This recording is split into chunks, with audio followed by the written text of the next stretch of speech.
प्रार्थना प्रारंभ होने जा रही है। जो लोग किसी जरूरी काम में ना हो, प्रार्थना के लिए पहले महले पे आ जाए। जय गुरुदेव,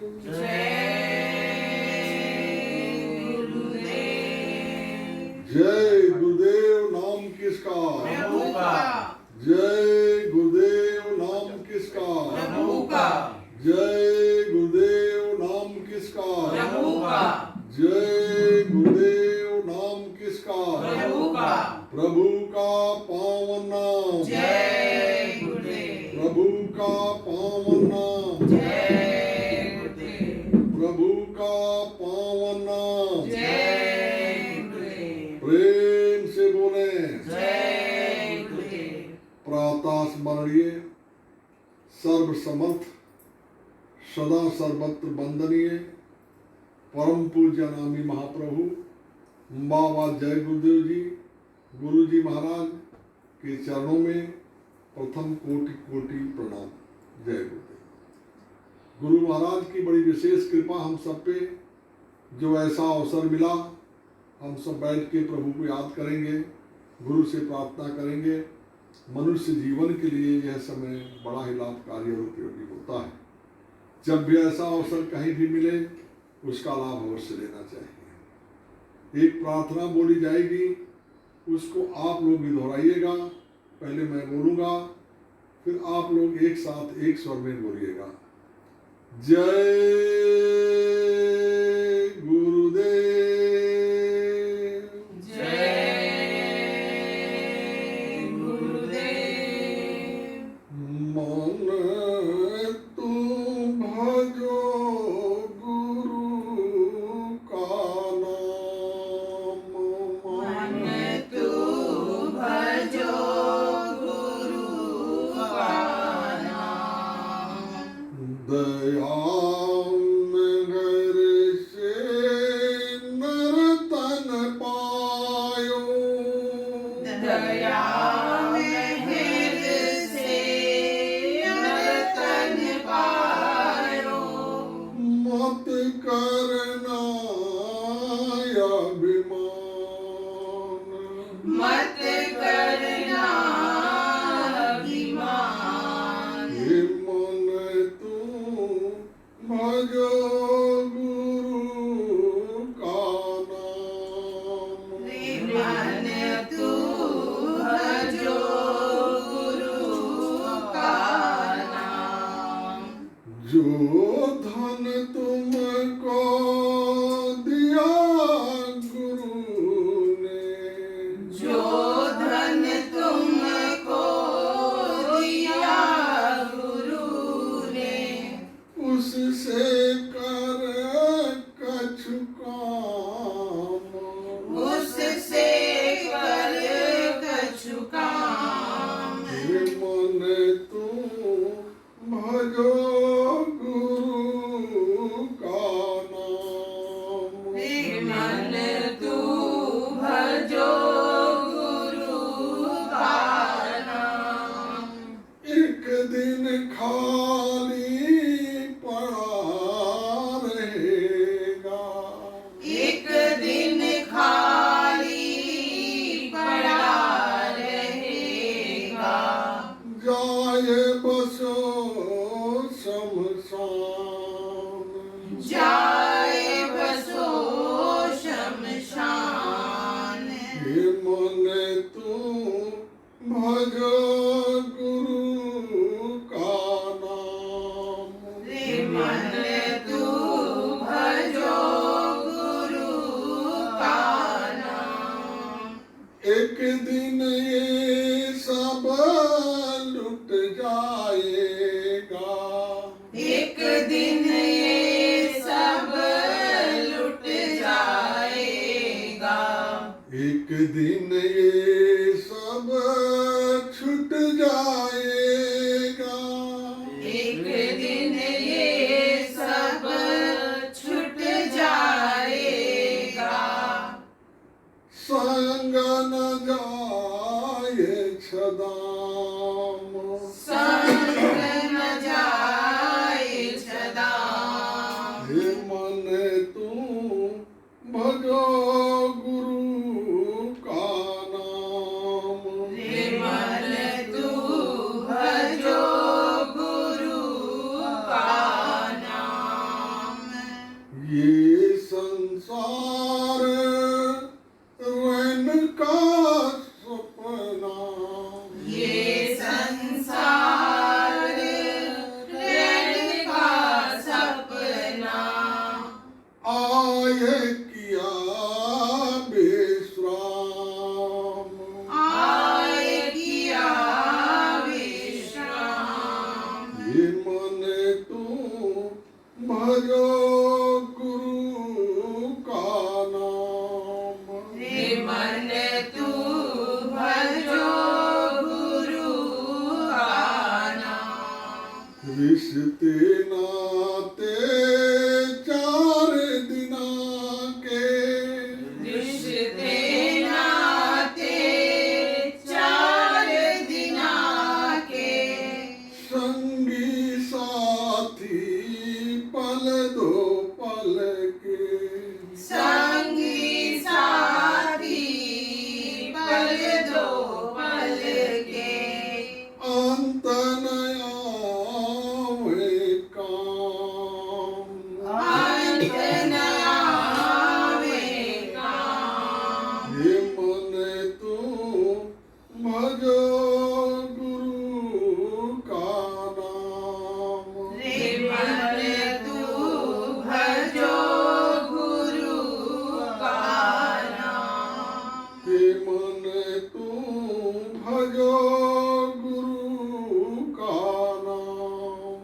हे मन तू भजो गुरु का नाम।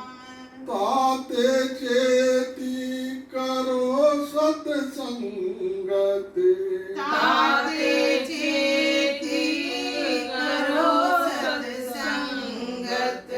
भजन करो आठो जाम। भजन करो आठो जाम। हे मन तू भजो गुरु का नाम। हे मन तू भजो गुरु का नाम।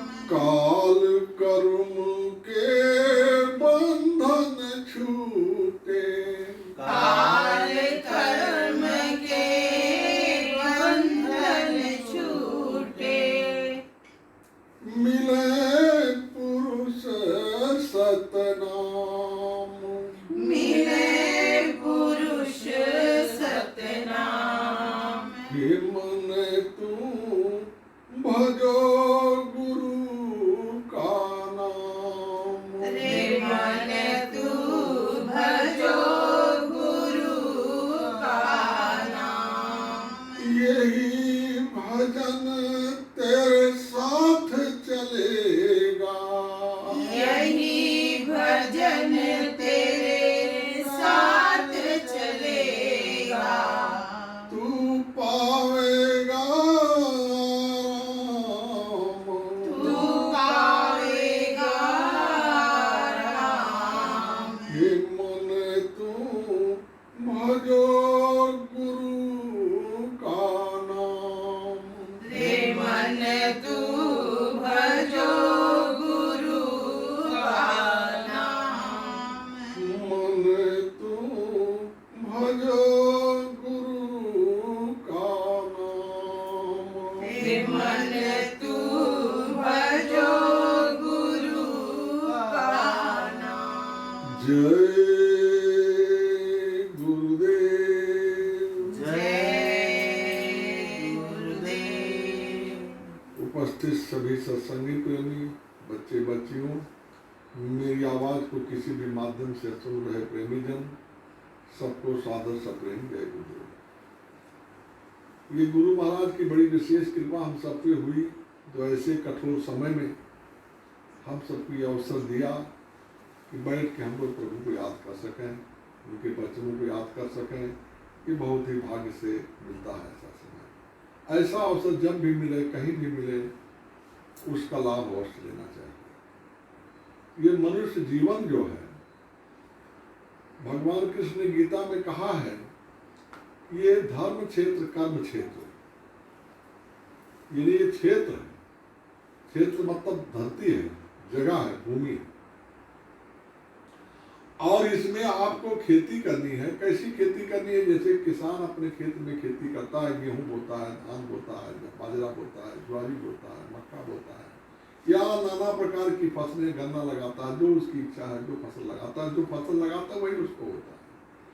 आप इस धर्म क्षेत्र में कर्म क्या करना है? इस धर्म क्षेत्र कर्म क्षेत्र में आपको उस परमात्मा के नाम की बीज को बोना है, वो भजन को बोना है और नाम को बोना है। यदि आप उस नाम को बोएंगे, आपने इस धर्म क्षेत्र में, उस कर्म क्षेत्र में कर्म करेंगे, तो वो चीज विस्तृत होगी, बढ़ेगी।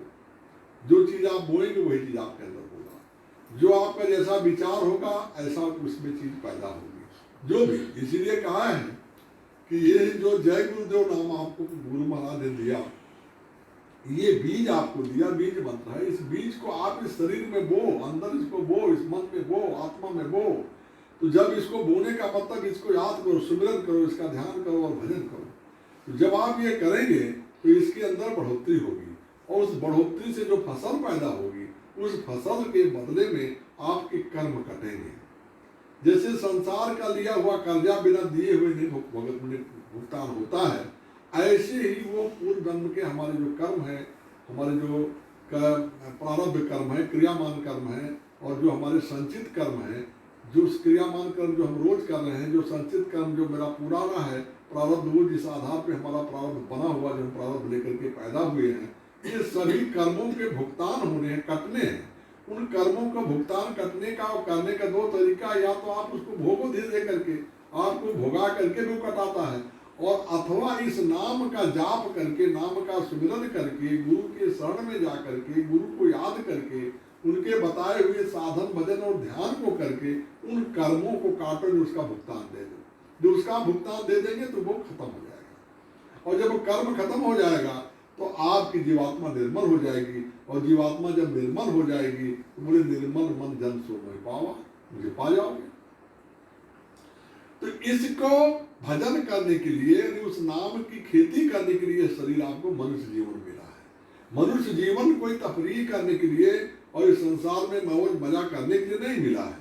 ये संसार में आपको मनुष्य जीवन एक साधन के रूप में मिला है, जो सबसे उच्च कोटि की योनि है।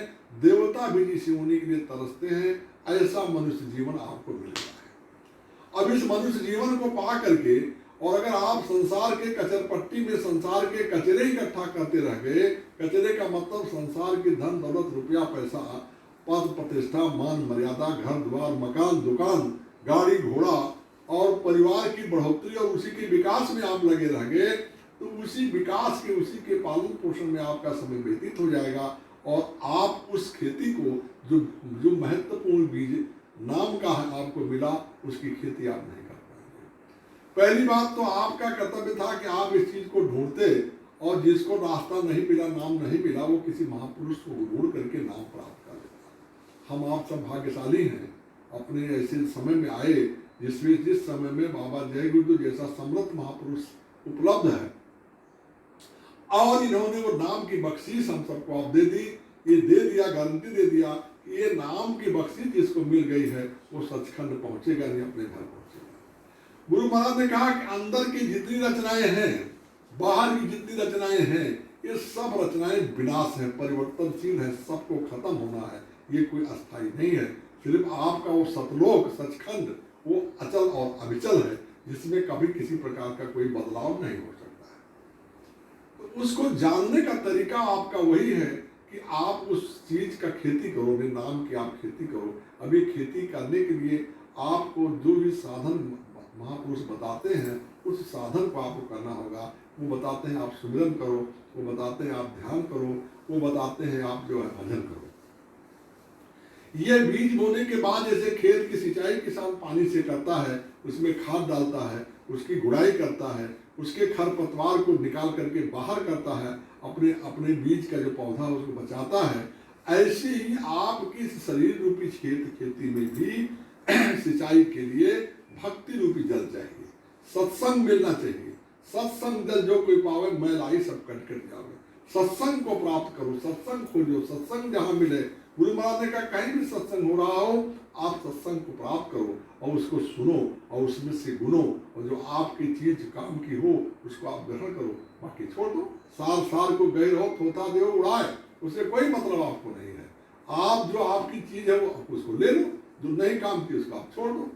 तो सत्संग के बगैर, सत्संग जल के बगैर आपकी ये खेती जो गुरु नाम की खेती है, प्रभु नाम की खेती है, राम नाम की खेती है, वो चीज आपकी पनप नहीं सकती। उसको पनपाने के लिए सत्संग की जरूरत है और उसी के भक्ति रूपी जल से उसकी सिंचाई हो, प्रेम से आपका उसका काम हो। क्योंकि प्रेम एक ऐसी चीज है जब आपके प्रेम आपके अंदर पैदा होगा तभी वो काम कर सकता है। प्रेम कहीं बाजार में नहीं मिलता। कहा कि प्रेम न बारी उपजे, प्रेम न हाट बिकाए। प्रेम किसी खेती में नहीं पैदा हो सकता है और प्रेम कहीं बाजार में नहीं मिल सकता है। प्रेम को आपके अंदर गुरु कृपा से पैदा होगा और उस प्रेम के बगैर आपका काम नहीं चल सकता है। एक किसी ने किसी महापुरुष से पूछा कि प्रभु क्या किया जाए, तो बोले कि आप जो है अपने मन से, अपने तन से और अपनी आत्मा से प्रेम करो, और जब ये प्रेम करना आपको आ जाए, जब इसमें आप पारंगत हो जाओ, तो आप उसी तरीके से प्रेम दूसरे से भी करो, संसार के सभी मनुष्यों से, सभी जीवों से। क्योंकि परमात्मा आपके अंदर है, आत्मा के रूप में आपके अंदर परमात्मा विराजमान है। और जब आप अपने मन, तन और आत्मा से आप प्रेम करेंगे तो आपको प्रेम करने की सीख हो जाएगी। और जब उस प्रेम से आपको लाभ मिलने लगे, उस प्रेम को आप समझ जाएं, तो आप वही प्रेम संसार के हर जीवों में करें। क्योंकि सब घट में है साइया सोनी से जनक होए, बलिहारी हुए घट की जामे प्रगट होए। कबीर साहब ने कहा सब जगह वो परमात्मा विराजमान है, तो फिर आप सबसे प्रेम करो और इसी प्रेम के जल से आपका काम हो जाएगा। आप और परमात्मा का तारतम्य बन जाएगा, आप स्वयं परमात्मा के स्वरूप हो जाओगे। और वही जो जान लेता है वही कहता हम ब्रह्मास्मि, हम ब्रह्म हैं। शूद्र के रूप में सब पैदा होते हैं। संसार के जितने जीव मनुष्य पैदा होते हैं, हर माँ के गर्भ से जब पैदा होते हैं, तो ये शूद्र का मतलब इस शरीर ये शूद्र है, ये जड़ है, ये अचेतन शरीर है, इसमें चेतना नहीं है। लेकिन जब यही शरीर लेकर के ये जीव गुरु के पास पहुंचता है और गुरु की कृपा उसके ऊपर होती है, तब उसका दूसरा जन्म द्विज हो जाता है, वो ब्राह्मण हो जाता है, ब्रह्म को जान लेता है। ब्रह्म जानात ब्राह्मणा, वो ब्रह्म को जान लेता है। तो शूद्र होके सब पैदा होते हैं। लेकिन बहुत सारे ऐसे लोग जो समझदार, जिनको आगे जिनके ऊपर गुरु की कृपा हो गई, जिनको गुरु मिल जाते हैं, वो ब्राह्मण होकर के, ब्रह्म को जान करके, ब्रह्म होकर के इस शरीर को छोड़ते हैं, उनका जीवन सफल हो जाता है। तो संसार में गुरु की खोज बहुत महत्वपूर्ण है। बिना गुरु के कुछ नहीं हो सकता है। गुरु जिसको नहीं मिला वो कुछ नहीं कर सकता है। गुरु मिल गया, प्रेम सिखा दिया और प्रेम का पाठ आप पढ़ गए तो सारा काम आपका बन गया। यदि नहीं आप कर सके तो कुछ नहीं कर सके। इस संसार में जब तक आपको पूरा ज्ञान उन चीजों का नहीं, ज्ञान किससे होगा? ज्ञान गुरु से होगा। बिना गुरु के आपको ज्ञान हो नहीं सकता है। और गुरु कोई आसान चीज नहीं, गुरु बहुत ही दुर्लभ है। बहुत भाग्य से गुरु मिलता है, लेकिन गुरु मिलने के बाद गुरु को जानना और गुरु के वचनों को मानना और उनकी भक्ति को करना, ये सबसे महत्वपूर्ण चीज है। जितना सरलता के साथ बाबा जय गुरुदेव जी महाराज ने हम लोगों को इस समय में जो रास्ता दिया और जो तरीका उन्होंने बताया कि बच्चा ये काम कैसे भी करो, बैठ के करो, सो के करो, जाग के करो, लेट के करो, तबीयत खराब है तो लेटे लेटे कर लो, लेकिन करो जरूर। इसको आप नागा मत करो, क्योंकि नागा करोगे तो वो मैल चढ़ जाएगा तो जल्दी नहीं छूटेगा। जन्मों का मैल है, इसको काटना है। तो उसके लिए बहुत तगड़ी खेती, जब आपकी बहुत अच्छी फसल आपकी होगी, तब आपके फसल से आपके कुछ क्रियामान कर्म में, जैसे आप खेती करता है किसान, तो कुछ उसको खाने पीने में खर्चा लगता है, आवागवा के सत्कार में लगता है। जो बचता है उसी को बेच के कर्जा दे सकता है। ऐसे ही आप जब भजन करोगे तो एक तो आपके दैनिक क्रियामान कर्म जो आप कर्म करोगे, उस खेती को, उस कर्म को करने में जो आपको कर्म बनता है, उस कर्म को काटने में कुछ खर्च हो जाएगा, कुछ आपके लोगों को आपके पुराने कर्मों में कुछ कटेगा, कुछ जो संचित कर्म है उसमें कटेगा। तो इस तरीके से जब बचा हुआ कर्म होगा तब आपको आगे के मार्ग के लिए आपकी दौलत बचेगी, भक्ति की दौलत। इसीलिए कहते हैं कि हर पल आप भजन करो, आठों जाम भजन करो, सुबह शाम भजन करो, 2-2 घंटे में भजन करो, छिन भजन करो, जब आपको समय मिले तब आप भजन करो, नाम को याद करो, प्रभु को याद करो। जब गुरु को आप याद करेंगे, उनके नाम को याद करेंगे तो आपके पहली बात तो आपके ऊपर कर्म का बंधन बनेगा नहीं, और जब ज्यादा नाम हो जाएगा तो पुराने कर्म कटेंगे आपके द्वारा। एक महात्मा जी अपने लोटे को रोज मांजते थे, तो उनके शिष्य ने कहा कि गुरु जी इसको हफ्ते मार दिया जाए तो क्या दिक्कत है, कोई ऐसा चीज मिट्टी का तो है नहीं, ये तो चमकता ही है, चमकेगा। बोले कि ठीक तुम कहते हो, देख लो। तो एक लोटा रख दिया, नहीं मारते थे। एक हफ्ते के बाद हुआ, बोले जाओ उसको मांजो। तो बहुत मांजा, जितना लोटे में चमक थी वो नहीं आई, बहुत मांजा, बड़ी मेहनत करने के बाद तब उस चमक को फिर नहीं ला सका। तो आके कहा गुरु जी इसमें वो चमक आ नहीं रही। बोले कैसे आएगी वो चमक? जब इसको रोज नहीं करोगे तो चमक नहीं रहेगी, रोज करोगे तो चमक रहेगी। ऐसे ही हम भजन ध्यान सुमिरन रोज जब करेंगे, हम जैसे माताएं घर के अंदर झाड़ू रोज लगाती हैं तो मालूम नहीं पड़ता है कि कचरा कहाँ से आया, लेकिन कचरा निकलता है, तो उसकी सफाई रोज होती है। ऐसे ही शरीर के कर्मों की सफाई इस सुमिरन से, इस ध्यान से, इस भजन से होती है। जब तक हम इसको रोज नहीं करेंगे तब तक ये नहीं हो सकता, क्योंकि हमारे ऊपर पुराने बहुत कर्म लदे हुए हैं, थोड़े मोड़े कर्म नहीं लदे हैं। उन कर्मों को काटने के लिए ये आवश्यक है कि हम उसको बिना नागा रोज करें, जितना समय मिले उतना करें, उसकी कोई लिमिट ना रखें, दूसरा काम ना करें, हमारा हमेशा चित्त उसी पे लगा रहे। कहा कि रसखान गोविंद यूं भजिए जिब नागर को चित्त गागर में, चित्त हमारा हमेशा वहां लगा रहे। जैसे माताएं होती हैं, अब तो जमाना नहीं रहा, पहले के जमाने में आटा चक्की से आटा पीसती थी। उनका बच्चा बिस्तर पे रहता था, छोटा बच्चा पैदा हुआ 6 महीना 8 महीना साल भर का, 6 महीने का बच्चा, 4 महीने का बच्चा है, लेकिन अब काम करना है, रोटी खानी है तो आटा पीसता। आज जैसे चक्की का जमाना नहीं था कि बाजार से आटा खरीद लाओ, तो घरों में अपना चक्की हाथ से चलाती थी, सुबह उठ के चक्की पीसती थी। लेकिन उनका ध्यान वो चक्की चला रही है और ध्यान बच्चे पर रहता था।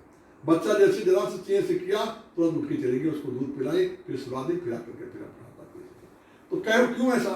क्यों? वो होती जरूर थी आटा चक्की पे वो, लेकिन उनका चित्त वहां पे होता था। ऐसे परमात्मा में आपका चित्त लगा रहा, आप कोई भी काम आप कर रहे हैं, आपका चित्त परमात्मा में जुड़ा होना चाहिए। यदि परमात्मा में आपका चित्त जुड़ा हुआ है तो चाहे आप खाना खा रहे हैं, चाहे आप नहा रहे हैं, चाहे कपड़ा धो रहे हैं, आटा गूंथ रहे हैं, रोटी बना रहे हैं, उससे कोई मतलब नहीं है, आप उस काम को कर सकते हैं। अब ये चीज तब होगा जब वो नाम गुरु से आपको मिला हुआ है और उस नाम को लेकर के आप उस काम को करेंगे, तब होगा। क्योंकि हर समय का नाम अलग अलग है, नाम संतों के अधीन है, जो नाम संत देंगे उसी नाम से आपका काम चलेगा। ऐसा नहीं कि कोई नाम राम राम कृष्ण कृष्ण राधे राधे कर लोगे, उससे नहीं होगा। उससे भी होगा कब होगा? जब कोई समर्थ महापुरुष दे देगा। अगर कोई समर्थ महापुरुष आपको दिया, नहीं तुम ये राम राम को, तो राम राम से हो जाए। कबीर साहब थे, उन्होंने राम नाम दिया, बहुत लोगों ने राम नाम से जीवों को पार किया। ऐसा कोई बात नहीं कि राम शब्द में कोई दिक्कत है, राम शब्द में दिक्कत नहीं है, दिक्कत है उसके अंदर डालने वाला पावर। जैसे एक चार्जर है और आप उसको लगाए हुए बैटरी चार्ज कर रहे हैं, अपना मोबाइल चार्ज कर रहे हैं, लेकिन वो चार्जर चार्ज करके लाया हुआ है। जब आप चार्ज करके लाया हुआ है तो आप लगा रहे, तब मोबाइल चार्ज हो रहा है। अब उसका बैटरी उतर जाएगी, चार्ज नहीं रहेगा उसमें, तो मोबाइल लगाओगे तो नहीं चार्ज होगा। ऐसे ही युगों के अनुसार, समय के अनुसार महात्माओं ने नाम को प्रकट किया, नाम को चार्ज किया और नाम को चार्ज करके उसको दिया जीवों को कि भाई वो, क्योंकि वो तो है एक ही, वो अलग नहीं है। जैसे कबीर साहब ने कहा कि कुआं एक और पानी भरने वाले अनेक, उनके घड़े अलग अलग, किसी बाल्टी, किसी लोटा, किसी घड़ा है, अलग अलग है। अब वो अलग अलग तरीके से पानी उसमें जा रहा है, लेकिन पानी सब में एक, पानी अलग नहीं है, सबका पानी एक ही है। ऐसे वो परमात्मा एक है। अब उसको किस तरीके से गुरु आपको दे रहा है उसके सामर्थ्यता पे है, जैसा घट उसका होगा, जैसा गुरु आपको मिलेगा, जो समर्थ गुरु है, जो उस नाम को जगाया है, नाम को प्रकट किया है, उस प्रगट नाम को आपको जब देगा, उसकी बख्शीश करेगा, तो वो परमात्मा उस नाम से प्रसन्न होकर के आपको मिलेगा और वो गुरु के रूप में ही मिलेगा। यही गुरु का जो स्वरूप है, यही स्वरूप अंतर में आपको मिलेगा, क्योंकि आप दूसरे स्वरूप में परमात्मा को पहचान ही नहीं सकते। अंदर में तो बहुत बजाव है ना, यहाँ छोटा मोटा बजाव थोड़ी, जिसे आपका बाहर का बजाव है इससे ज्यादा वहां बजाव है। गुरु महाराज बताते हैं कि यहां से जब आपकी आत्मा अपनी साधना करके आगे बढ़ती है ईश्वर लोक के लिए, अपने इस स्वर्ग और वैकुंठ में तो जो कुछ है सो है ही है, लेकिन उस ईश्वर के धाम तक पहले स्थान की धरी जो ईश्वर जिसको हम कहते हैं खुदा गाड जिसको कहा जाता है, उनके यहाँ तक पहुंचने के बीच में आद्या महाशक्ति का इतना बड़ा लोक है कि उस लोक में कोई स्त्री के अलावा दूसरा कुछ है ही नहीं।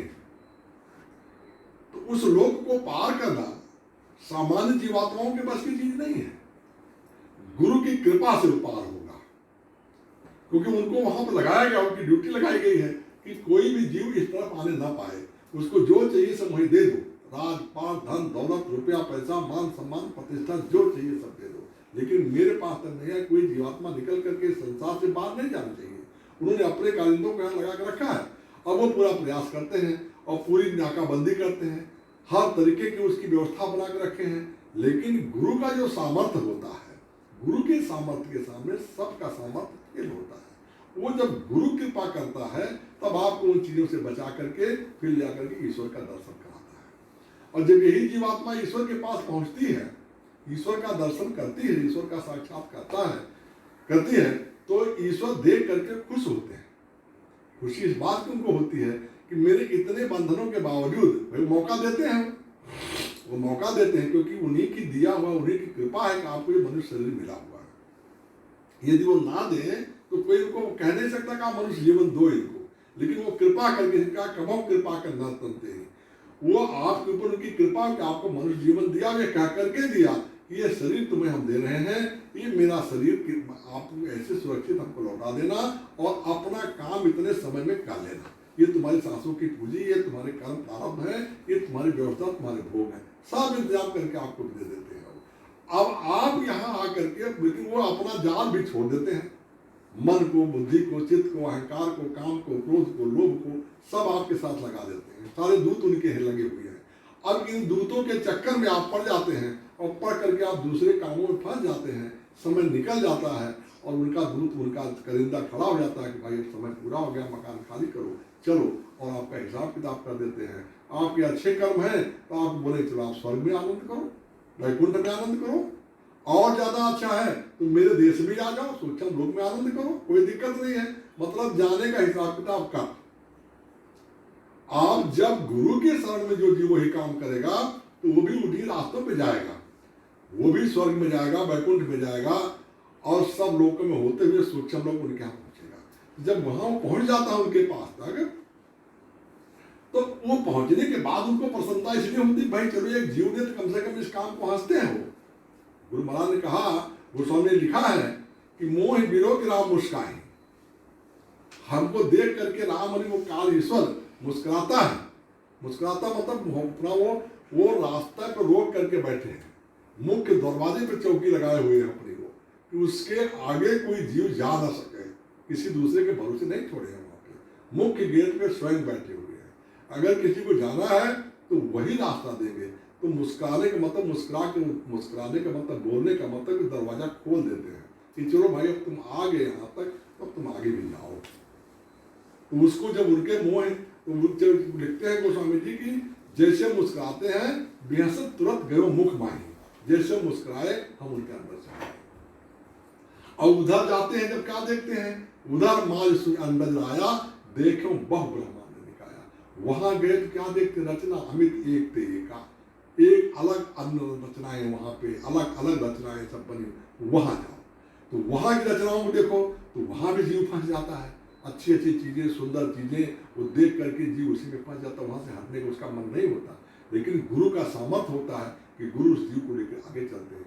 गुरु महाराज ने बताया कि उसके बाद जो माया लोक है वो बहुत बड़ा, यानी आद्या महाशक्ति का जो लोक तो कुछ नहीं बोले उसके सामने, माया लोक तो पूरा बहुत बड़ा, क्योंकि नीचे से ऊपर तक उसका विस्तार पूरा है। तो वहां भी सब स्त्रियां पूरी दिखती हैं। तो बोले उस लोक में जाकर के, उसकी सुंदरता में जाकर के, उसकी खूबसूरती में जाकर के ये जीव फंस जाता है। तो जीव को अंदर जाने के लिए गुरु के अलावा कोई रास्ता दूसरा नहीं है कि गुरु के बगैर दया के उसको कोई पार कर सके। इसलिए गोस्वामी ने कहा कि साधन भजन से कच्छ में हुई तुम्हारी कृपा पाओ, कोई तुम्हारी कृपा नहीं, आपकी कृपा, गुरु की कृपा हो जाएगी तो सब कुछ हो जाएगा। इसलिए जीव को चाहिए, मनुष्य को चाहिए कि सब कुछ छोड़ करके इन्हीं के शरण में गिर जाए, इन्हीं के शरण में लग जाए। भगवान कृष्ण ने गीता में यही तो कहा है कि अर्जुन तू सब कुछ छोड़ के मेरी शरण में आ जा। लेकिन वो शरण में आने का मतलब जबान से नहीं होता। लोग कह देते हैं कि मैं आपके चरणों की धूल हूं, मैं कुछ नहीं हूं, मैं आपकी जूती के बराबर हूं, लेकिन ये कहने में अहंकार रहता है। भगवान कृष्ण ने कहा कि मेरे शरण में आओ, मैं बोलना कोई गलत चीज नहीं, मैं तो भाषा का एक शब्द है, मैं तो बोलना ही पड़ेगा, लेकिन उसके बोलने के प्रोनाउंसिएशन में, उच्चारण में अहंकार का जो समावेश होता है वो खतरनाक है। अहंकार जब तक है तब तक कुछ नहीं हो सकता। जब तक आप खुद को मिटाओगे नहीं तब तक आपको परमात्मा को पाओगे नहीं। हमारे लोगों के संस्कार में अपनी ये था कि सुबह शाम उठ करके लिखा है कि प्रातः काल उठ के रघुनाथा मात पिते गुरु नाम है माता, माता को, पिता को, गुरु को प्रणाम करना। बच्चों को क्यों करते थे? इससे उनके अंदर अपने मैं की भावना खत्म होती थी। घरों में, गांव में अभी भी समझे यहाँ पे कि शाम को दीपक जलाते थे उसको प्रणाम कर देते थे। ये क्यों? ये झुकने की कला थी। अपने को प्रणाम करना मतलब खुद को खत्म करना, उसके सामने झुके। जिसके सामने आप झुके मतलब उसको आपसे बड़ा हो गया। एक सामान्य दीपक, बल्ब जला, आपने जलाया, लेकिन आप उसको प्रणाम किया, उस प्रकाश को, वहां झुके। झुकने का मतलब कि आपके अंदर नम्र होने की कला आई, ये भावना आया, आप झुके। ऐसे ही परमात्मा के समक्ष आपको झुकना पड़ेगा। अकड़ में परमात्मा नहीं मिलेगा, जब आप झुकेंगे तो परमात्मा मिलेगा। और परमात्मा मिलेगा गुरु की कृपा से। और गुरु मिल भी जाएगा, गुरु को आप समझ नहीं पाए, गुरु को आप जान नहीं पाए, चीजों को आप पहचान नहीं पाए, तो गुरु का पूरा लाभ कैसे आपको मिलेगा? लोग गुरु के पास जाते हैं और उनको सामान्य हाड़ मास का मनुष्य समझ करके रहते हैं, तो उसे नहीं होता। गुरु को यह समझना हमेशा चाहिए। कहा कि गुरु को जो मानस मानते थे न रहे सब अंध, वो अंधे हैं। वो मनुष्य को हाड़ मास का पुतला कोई गुरु को माने तो ये गलत चीज है। वो उस रूप में है जरूर, लेकिन गुरु का एक अलग चैतन्य और प्रकाश स्वरूप है।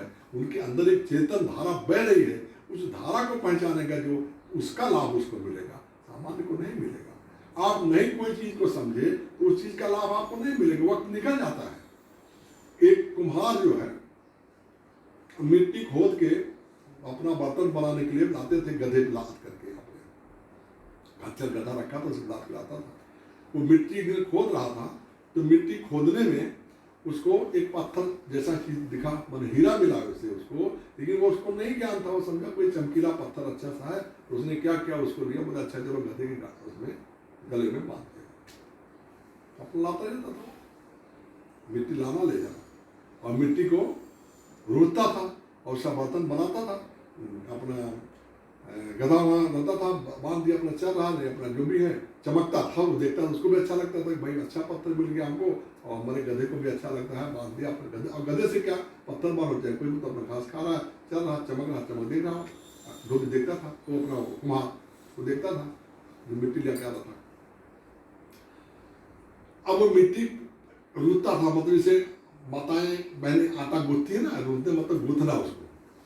तो उसमें भी कबीर साहब ने कहा है कि मिट्टी कहे कुम्हार से तू का रूधे मुँह, एक दिन ऐसा होएगा मैं रूधूंगी तुम मेरे क्या रूधते हो, तुमको क्या पता है। एक समय ऐसा आएगा कि मैं तुम्हें रूधूंगी, और जब मैं तुम्हें रूधूंगी तब तुम कुछ नहीं, तुम तो रोज मेरे रूधते हो। यानी ये जीवन मिट्टी है, मिट्टी मिट्टी को रूधती है, ये शरीर मिट्टी है, इसमें जो जीवात्मा का चेतनता है, ये चेतनता उसमें से निकाल दिया जाती है। मिट्टी तो है, क्या है इसमें कोई चीज बचा कुछ नहीं है, इसी चीज से बना हुआ है, इसमें विलीन हो जाता है। चित जल पाओ गगन समीरा पंच रचित अधम शरीरा, गोस्वामी इसको अधम शरीर कहा है कि मनुष्य जीवन वैसे सर्वश्रेष्ठ जीव है, योनि है, लेकिन इसी को अधम कहा। किसी पशु पक्षी को, गाय बैल को, गधे घोड़े को अधम नहीं कहा गया, उनका तो फिर भी कुछ काम आता है, मनुष्य के शरीर का कोई काम नहीं आता है ये। लेकिन ये असतुल मखलूकात है, चैतन्य जीवन है, सबसे महत्वपूर्ण योनि मानी गई है। वो सिर्फ इसीलिए कि साधन धाम मोक्ष का द्वारा पाए निधि परलोक समाना। ये साधना का धाम और मोक्ष का द्वार है ये मनुष्य शरीर, इसीलिए इसका महत्व है। और देवता इसीलिए तरसते हैं इस योनि में आने के लिए, क्योंकि इसी योनि से हम छुटकारा पा सकते हैं, अपने घर सचखंड जा सकते हैं, बाकी दूसरी किसी योनि से और बाकी कहीं से नहीं जा सकते।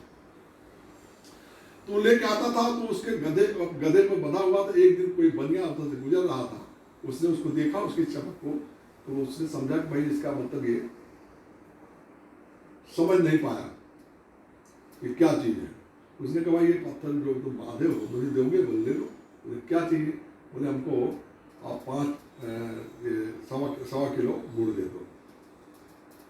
कुम्हार को उतने बहुत था, उसने देखे गुड़ और पत्थर ले लिया। उसको भी ज्ञान नहीं था, बनिया को भी इस बात का ज्ञान नहीं था। मतलब चमक रहा पत्थर, चलो अपने हम तराजू में लगाएंगे, हमारी तराजू चमकेगी, जैसे चमक रहा गधे गले में, ऐसे हमारी तराजू की ठंडी में चमकेगा, पसंगा बना देंगे उसको।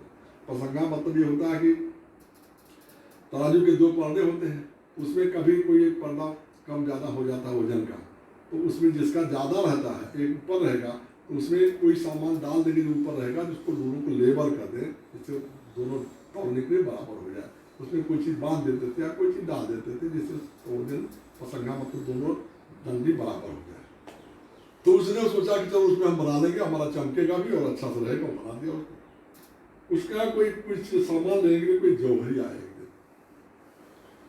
जौहरी आया तो जौहरी ने जो है हीरा का व्यापारी तो आया, तो उसने कहा भाई ये तुम मुझे दे दो, बेचोगे? बोले दे दें। क्या लोग? बोले 5 रुपये लोगे, क्योंकि वो बेचारा 4 रुपये में खरीदा था। तो एक जो 5 पाव गुड़ दिया था वो 1.25 किलो गुड़ का कीमत उस समय में 4 रुपया नहीं होगी। तो उसने सोचा कि हमारा 4 रुपया लगा हुआ, 1 रुपया मैं कमाऊंगा, बनिया कमाए, कोई सामान नहीं बेचेगा। और उस समय में समाई कमाना जरूरी थे, 1 रुपया का 4 आना कमाई होना चाहिए। उसने कहा 5 रुपया दे दो, दे दूंगा। तो जौहरी ने कहा, सोचा कि अरे ये तो समझता था नहीं। उसने कहा 4 रुपया ले लो। बोले नहीं 4 रुपये नहीं देगा। बोले ले लो, पर नहीं। बोले अच्छा ठीक है, मैं चलाया, ये सोच के चलाया छोड़ करके कि कल आऊँगा, तो इसको पता नहीं कौन इसको लेगा, मैं कल आऊँगा, नहीं मानेगा, हो सकता कल दे भी देवे 4 रुपये में, और नहीं तो जो है 5 रुपये दे कल दे देंगे। वो चला गया। 2 घंटे बाद कोई दूसरा आ गया जौहरी, वो देखा होगा, उसने कहा अरे भाई इसको तुम दोगे? बोले हाँ, एक आदमी आया था लेने के लिए, भैया ने तुम भी लोगे क्या? खाली बातचीत करते हैं लोग, लेता तो कोई है नहीं। तो उसने कहा नहीं मैं ले लूँगा, बताओ। बोले 5 रुपया। उसने तुरंत 5 रुपया निकाला और उसको दे दिया, और उसको ले लिया, लेके चला गया। दूसरे दिन वो फिर आया वापस, ये समझ करके तो वहाँ पड़ा होगा हम ले लेंगे। लेकिन जब आया तो पूछा भाई वो कहाँ? बोले वो तो कोई आया था आपके, 2 घंटे बाद दूसरा आदमी आया, लेके गया।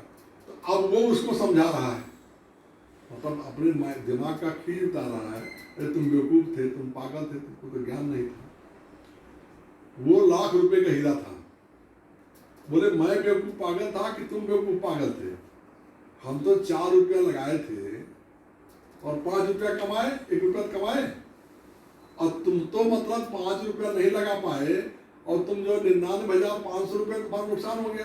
तो तुम बेवकूफ थे कि हम बेवकूफ थे? बेवकूफ तो आप थे, आपको ज्ञान था, हमको पता नहीं था। तो कहने का सवाल कि ये सबसे बड़ा महत्वपूर्ण चीज है कि अगर गुरु मिल गया और गुरु को मिलने के बाद आप उस पर विश्वास नहीं किए, आप समझ नहीं पाए, इनको सामान्य मनुष्य हैं, ये सामान्य पत्थर, जैसे सामान्य पत्थर समझा ना उसने, बनिया ने या उस कुम्हार ने, उसको कोई कीमत लगा, ठीक बात है। लेकिन जो समझ गया, जिसको गुरु मिल गया, जिसको गुरु नहीं मिला है, वो तो समझो बनिया कुम्हार जैसा अपना भटक रहा, कोई बात नहीं है। लेकिन जिसको गुरु मिल गया, उसको ये पता लग गया कि इतने लोग इसको इतने प्रमाण दे दिया कि भाई इस रास्ते पे इतने लोग तर गए, इतने लोगों को प्रमाण दिया गया कि मीरा तर गई, पलटू तर गए, रविदास तर गए, रविदास तर गए, नानक तर गए, तमाम लोग तर गए, तमाम लोगों को तार के चले गए। कबीर साहब के बाद इतने सारे संत यहाँ पे आए, और ये संतों ने तमाम जीवों को तारा। बाबा जय गुरुदेव जी ने करोड़ों लोगों को नामदान रास्ता दिया, और इतना सब होने के बाद भी जो भटक गया, वो पत्थर को पत्थर ही समझा इनको, और समझ करके भटक गया, उसको क्या हाल होगा? उसको तो काल बहुत मारेगा, उसको कोई बहाना नहीं मिलेगा। जिसको कोई नहीं मिला, नहीं समझ पाया, वो तो ये कह सकता है भाई हम क्या करें, हमको इस बात की जानकारी नहीं हो। गुरु महाराज हमारे कहा करते हैं, सत्संग में कहा उन्होंने, ये जो कहते हैं देखो तुम बच्चा शाकाहारी रहो, जीवों की हिंसा मत करो, इससे बहुत बड़ा कष्ट होता है और ईश्वर नाराज होता है। बोले ये जब तुम कहोगे वहाँ पे जाकर के तुम्हारी रील खोली जाएगी और तुम नहीं मानोगे और कहोगे कि हमको बताया नहीं गया, तो मैं वहीं खड़ा रहूँगा और बता दूंगा, देखो इस समय में, इस दिन, इस तारीख को, इस जगह पे, इस सत्संग में ये बात हमने कही थी। हमारे पास जवाब नहीं रहेगा, इसलिए जानने के बाद गलती मत करना, जब तक नहीं जाने तब तक तो ठीक है। तो ये चीजों का अवसर जिसको मिल गया, जिसको समर्थ गुरु मिल गया, उसको अपने मैं को खत्म कर देना चाहिए। अपना मैं यानी अपने अहंकार को खत्म करके गुरु के शरणों में समर्थन दे, यानी समर्पण दे करके और उसके बताए हुए रास्ते पे चल करके, उस भजन को करके, उस सुमिरन को करके, उस ध्यान को करके, यानी हमें अपने लक्ष्य क्या कि हमें अपने उस घर को प्राप्त करना चाहिए, उस घर को देख लेना चाहिए। यदि हमने उस घर को पा लिया, यदि हमने उस घर को देख लिया, तो वो चीज हमारे जीवन, मनुष्य जीवन सफल हो जाएगा। और ये तभी होगा जब हम इस शरीर से जो हमको ये जमीन मिली है इसको कर। अब इसमें सबसे बड़ा बाधक हमारा क्या? मन है। मन जो हमारे साथ काल भगवान ने लगा दिया अपना एजेंट, ये बहुत डेंजरस, मैंने बहुत ही बाधक लगा दिया। मन क्या है? हमारा 3 किस्म का है। एक तो हमारा ये पिंडी मन है, एक हमारा ब्रह्मांडी मन है, और एक हमारा निज मन है। तो पिंडी मन का मतलब जो शरीर के अंदर जो मन है, वो तीसरे तिल, यहाँ पे तीसरा तिल के नीचे वो मन का स्थान है, और वो मन नीचे खींचता है आत्मा को। आत्मा का मन का क्योंकि संबंध वहीं से बन गया, काल भगवान ने दूसरे स्थान से बना दिया है, तो ये मन हमारी आत्मा को खींचता, हमारी आत्मा नीचे चली जाती है। और नीचे का मतलब तमाम व्यसनों में, काम है, क्रोध है, लोभ है, मोह है, अहंकार है, इन व्यसनों में हमारी आत्मा फंस जाती है और फंस करके नीचे गिर जाती है। और नीचे गिर करके फिर हमारा जो है 84 और नरकों की तरफ हमारा प्रस्थान हो जाता है। लेकिन अगर गुरु की कृपा ले करके आप सुमिरन, ध्यान और भजन करते हैं, तो आपका इस मन से आपको आगे वाला मन जो आपका है, यानी जो आपका ब्रह्मांड का मन है, ब्रह्मांडी मन जो है, वो मन अच्छी गति देता है, ऊपर के लोगों में आपको ले जाता है, ऊपर के विचारों को आप विकास कराता है। और उस मन की गति आपके ऊपर ऊर्ध्व गति हो जाती है, निम्न गति नहीं रह जाती है। काम, क्रोध, लोभ, मोह, अहंकार, इसको बर्दाश्त करने की, इसको छोड़ने की आपके अंदर इच्छा जाहिर हो जाती है। आपको थोड़ा सा उस पर कमांड यानी कंट्रोल होने लगता है।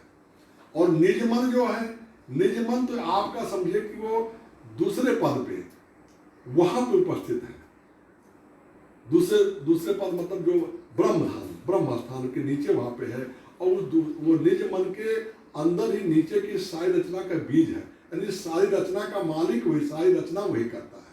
साधक को इन तीनों मनों को जीतना है, यानी पिंड के मन को भी जीतना है, ब्रह्मांड के मन को भी जीतना है, और निज मन को भी जीतना है। इन तीनों मन को जब साधक जीतेगा, तब आगे की लड़ाई आगे बढ़ पाएगा वो। और इसको जीतने के लिए गुरु का ही सहारा है, गुरु के अलावा कुछ नहीं हो सकता है। गुरु के सहारे से सब कुछ होगा। तो गुरु के सहारे से कैसे होगा?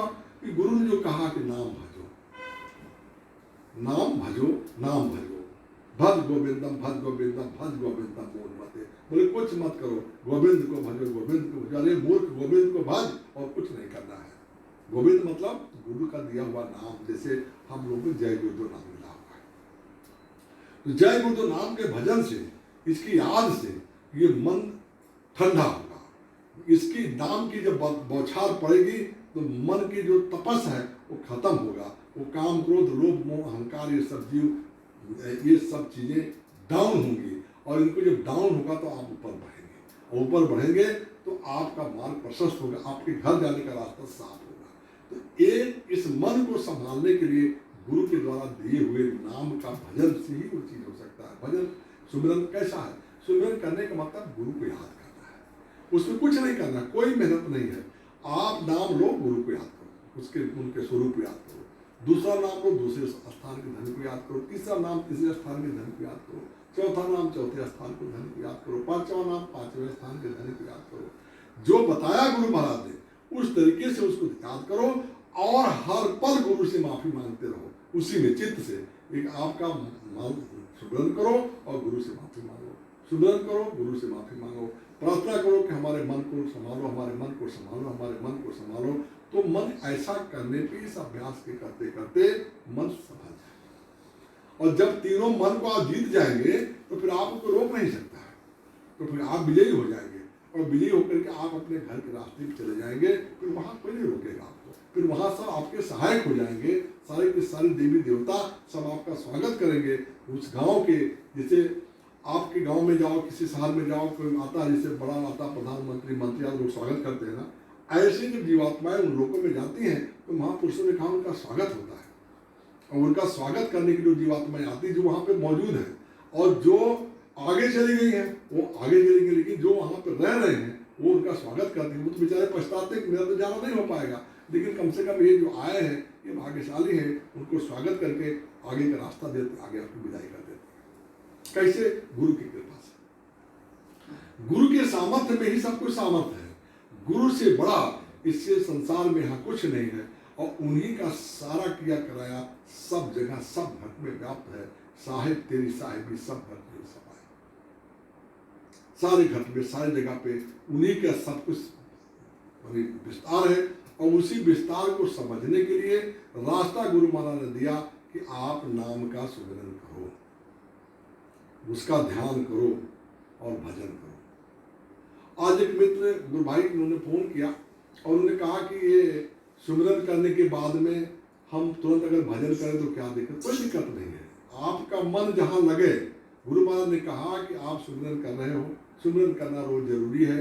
सुमिरन करने के बाद आपका मन लग रहा है, कुछ नहीं मन लगा, आप उठ जाओ, अपना काम करो, फिर बैठ जाओ, ध्यान करो। उसके बाद फिर समय निकल गया, फिर बैठ जाओ, भजन करो। एक साथ कर लो, सबसे अच्छी बात है। पहले भजन कर लो, बाद में ध्यान कर लो, पहले ध्यान कर लो, बाद में भजन कर लो, पहले भजन कर लो, फिर सुमिरन कर लो, फिर ध्यान कर लो। इसका कोई तारतम्य, कोई क्रम नहीं है, लेकिन करो, करना इसका क्रम है। अगर इसको नहीं करोगे तो नुकसान है। तारतम्य कोई नियम नहीं है, कोई कर्म कांड नहीं है कि गणेश जी की पूजा पहले करो बाकी सबकी पूजा करो, ऐसा कुछ नहीं है। आप सभी की पूजा पहले और पीछे करो। इसमें सुमिरन ध्यान भजन का कोई तारतम्य नहीं है। जिस तारतम्य में आपका मन लगे, आप सुबह बिस्तर से उठे, आपका मन हो रहा भजन करने, आप भजन कर जाओ। मन को साथ लो, मन को ही साधना है।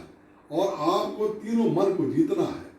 आपके पिंड के मन को भी जीतना है, ब्रह्मांड के मन को भी जीतना है, और निज मन को भी जीतना है। कहें निज मन करे तहाँ ठकुराई। जो निज मन आपका दूसरे स्थान पे ठकुराई करता, ठकुराई मतलब आपको मालिक है। सारे नीचे की सारी रचनाओं का बीज उसी में है। और वो निज मन को जब तक आप नहीं जीतोगे तब तक आप पार नहीं हो सकते हो। और निज मन को जीतने के लिए गुरु की शक्ति, गुरु की प्रार्थना और गुरु से प्रेम, प्रेम के अलावा कोई दूसरा रास्ता नहीं है। आप गुरु से प्रेम कर लो, खुद से प्रेम कर लो, और ये संसार के जितने जीव हैं उनसे आप प्रेम कर लो, फिर आपको कोई रोक नहीं सकता है। इस संसार से आपका समय ठेका पूरा होगा जिस दिन आपके जीवन का शासन की पूंजी खत्म होगी। अगर आपने गुरु के वचनों का पालन किया, उसके बाद आपको कोई रोकने वाला नहीं, कोई रोक टोक नहीं, आप सीधा अपने घर चले जाओगे। बोलो जय गुरुदेव, जय गुरुदेव। अब नाम यज्ञ करेंगे। जय गुरुदेव, जय गुरुदेव, जय गुरुदेव, जय जय गुरुदेव, जय गुरुदेव, जय गुरुदेव, जय गुरुदेव, जय जय गुरुदेव, जय गुरुदेव, जय गुरुदेव, जय गुरुदेव, जय जय गुरुदेव, जय गुरुदेव, जय गुरुदेव, जय गुरुदेव, जय जय गुरुदेव, जय गुरुदेव, जय गुरुदेव, जय गुरुदेव, जय जय गुरुदेव, जय गुरुदेव, जय गुरुदेव, जय गुरुदेव, जय जय गुरुदेव, जय गुरुदेव, जय गुरुदेव, जय गुरुदेव, जय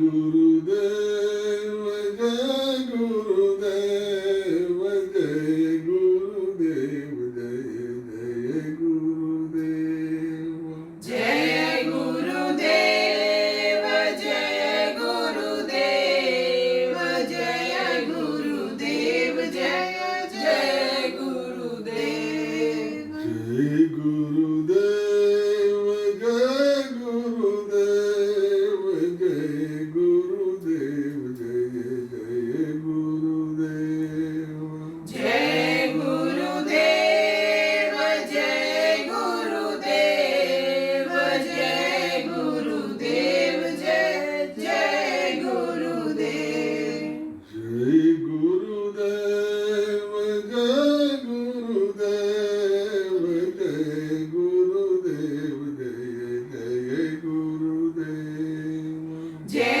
गुरुदेव जय गुरुदेव जय गुरुदेव जय जय गुरुदेव जय गुरुदेव जय गुरुदेव जय गुरुदेव जय जय गुरुदेव जय गुरुदेव जय गुरुदेव जय गुरुदेव जय जय गुरुदेव जय गुरुदेव जय गुरुदेव जय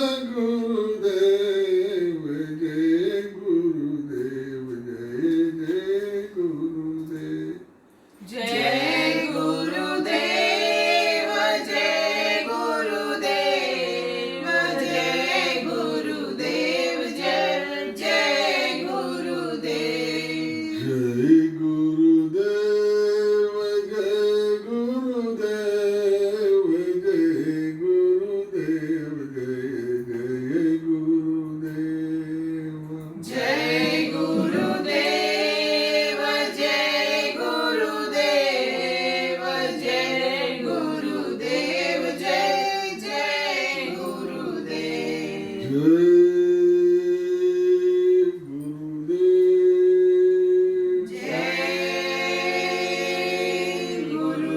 गुरुदेव अब आरती करेंगे नहीं करहूँ मैं दो कर जोरी विनय करहूँ मैं दो कर जोरी सतगुरु द्वार तुम्हारे सतगुरु द्वार तुम्हारे दाता द्वार तुम्हारे दाता द्वार तुम्हारे मालिक द्वार तुम्हारे मालिक द्वार तुम्हारे बिन घृत दीप आरती साजो बिन घृत दीप आरती साजो दो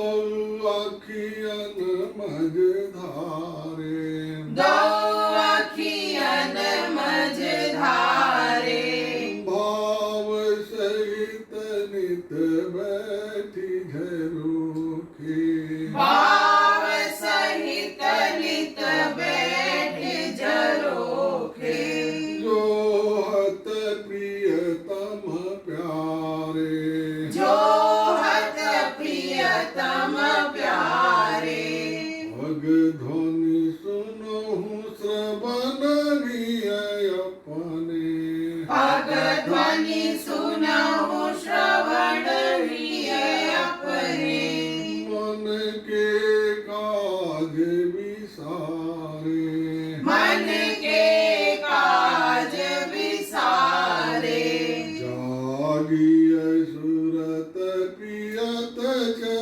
चरणामृत जागिय सुरत प्रियत चरणामृत प्रियत प्रियत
समरथ मानिए, गुरु को समरथ मानिए, चलिए आज्ञा माए, चलिए आज्ञा मानी। कह साहिब तेहि दास को, कहे साहिब तेहि दास को, कह साहिब तेहि दास को, कहे साहिब तेहि दास को, तीन लोक भय नाही, तीन लोक भय नाही। हाथ जोड़ी विनती करूं, हाथ जोड़ विनती करूं, सविनय करूं पुकार, सविनय करूं पुकार। साधु संग नित देव मोहि, साधु संग नित देव मोहि, परम गुरु दातार, परम गुरु दातार। तुम्हि निवेदित भोजन करहि, तुम्हि निवेदित भोजन करहि, प्रभु प्रसाद पट भूषण धरहि, प्रभु प्रसाद पट भूषण धरहि।